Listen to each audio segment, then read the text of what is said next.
Hello and welcome to another video. So I know we just did a spell boost rune the other day, but that was a very unoptimized and just kind of messed around deck, as I just threw together an old spell boost deck and kind of threw in some new stuff that I wanted to mess around with. But thanks to AutoAim's post on Twitter, he has quite a strong 21 win Giant Chimera spell boost deck, which is pretty nuts, honestly. I messed around with this deck a fair bit and had a lot of fun with it, and I think, yeah, it's definitely more consistent than it used to be, and in this case, more consistent than the one I had posted. So hopefully you guys will enjoy this, and we'll get right in and take a look. So the first matchup is a Rune against Rune, and no surprise there, as Rune has become more popular on ladder. Still not as popular as Forest, but definitely up there. So we start off with a very average hand, not stuff I really wanted to keep. I wanted to try and go a little lower for some early drops, but I don't know whether dropping the cards I did drop was a good option. But at least we do start with a good turn 1, turn 2, turn 3 play, so we've got a nice curve, which is mainly what we're after.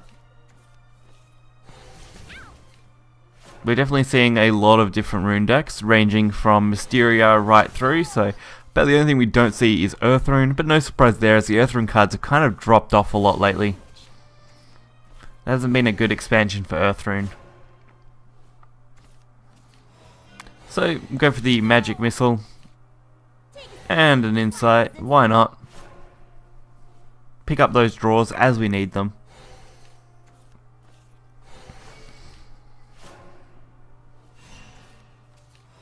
And really from here, we're just trying to get what we can. Spell boost as much as we can and take advantage of it. Fortunately, we're not too worried about overdraw, at least in the situation we're in right now, as we've already got a decent amount of spell boosted cards, and even if we burn a decent card, it's not going to be the end of the world. But now we free up a little bit of space in our hands so we can take advantage of our draws. Nova Flare, not a bad thing to see there. Now it's a matter of how much we can spell boost next turn. Which if I play with Vespa, I can easily play the Seraphic, not have to waste my whole turn 6. Plus I wasn't planning on taking advantage of Vespa much anyway. At least not in the given situation. So we really need to wipe this out. We should be able to take this board down reasonably easily. The Mysterium Missile will be nice. A Wind Blast into a Fiery into a second Wind Blast should be enough to clean this up for exact clear. And our own Wind Blast Dragon to top it off.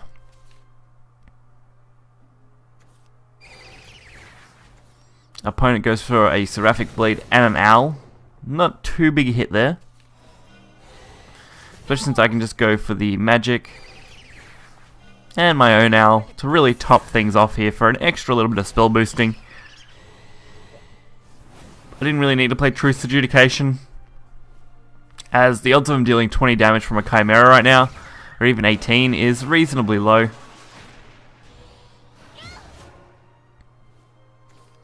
It's only now that things really become tricky. As we definitely want to spell boost as much as we can and get this Truth's Adjudication to go off.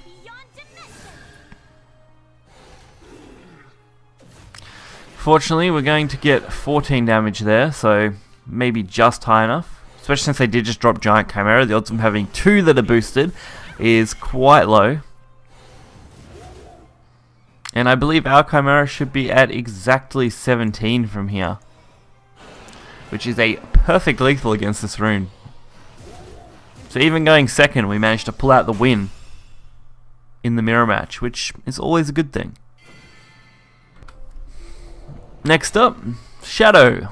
Another deck that seems to be doing exceptionally well on ladder, and one deck that I can't actually play as I am missing way too many cards to build a decent Arcus mid-Shadow. But definitely a deck I would love to play in the future. So we start off with a pretty okay hand. We've got our 1 drop for our early plays. That lines up with our 2 drops, so that's going to work out really nicely. And being able to spell boost both Fates and Fiery should work to our advantage quite nicely.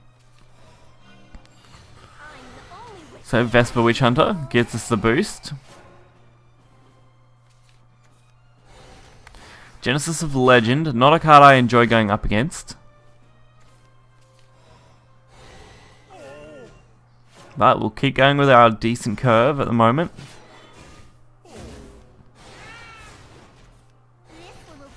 And again, not something that I enjoy going up against when I have to face down multiple Banes. But Vesper Witch Hunter is going to do a pretty nice job at clearing this out. Especially once we throw the nice Evo on it.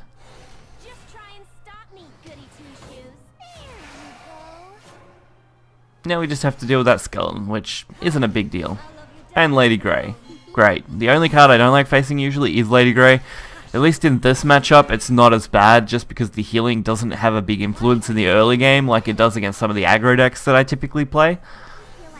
So at least seeing that now means once we clear it, we don't really have to worry.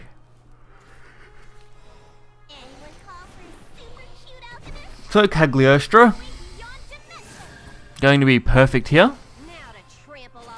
It's going to deal with this quite nicely. We don't really have a reason to target the skeleton as they're just going to get bait anyway, so we may as well target the one that's going to give them the most advantage if they had have played the Evo.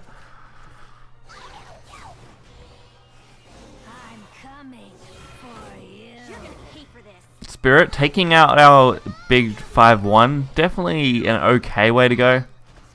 And we should be able to pretty much wipe this with Nova and a Magic, which is going to be good. Magic Missile picks up the 1 and the Nova will just wipe the board clean, starting fresh. Definitely the best card to use against Shadow by far. It's almost a perfect clear every time. And of course, another Cerberus immediate follow-up is a little rough on us, but not something we can't handle. Cagliostra will allow us to pick up the clear here pretty easily,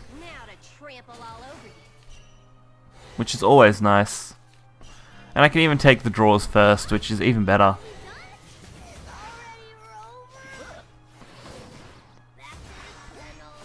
So we're back to a advantage position, which is good. Sinister Sarcophagus. That's an interesting one. Not a card you see all the time. Definitely a more interesting one.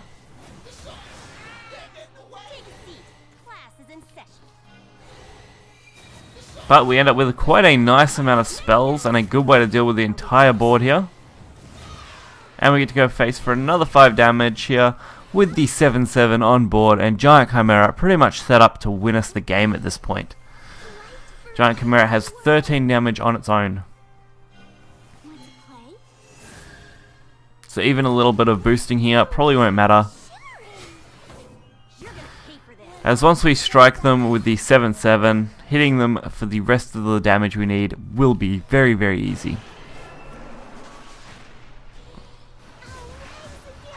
So 10 and 7 to finish off. Pretty much perfect lethal there. So a big shout out to AutoAim. If you want to check him out, you can check his Twitter, just at AutoAim. It's a pretty great deck, had a lot of fun with it, definitely consistent and more consistent than some of the other spell boost decks I've played lately, and in the current meta seems to do okay. Whether that meta will change enough that this deck will still be viable, we'll have to wait and see, but definitely one to keep an eye on and check out if you've got the cards for it. So make sure to check the deck list in the description below, hit the like button and subscribe for more content. Until next time, see ya.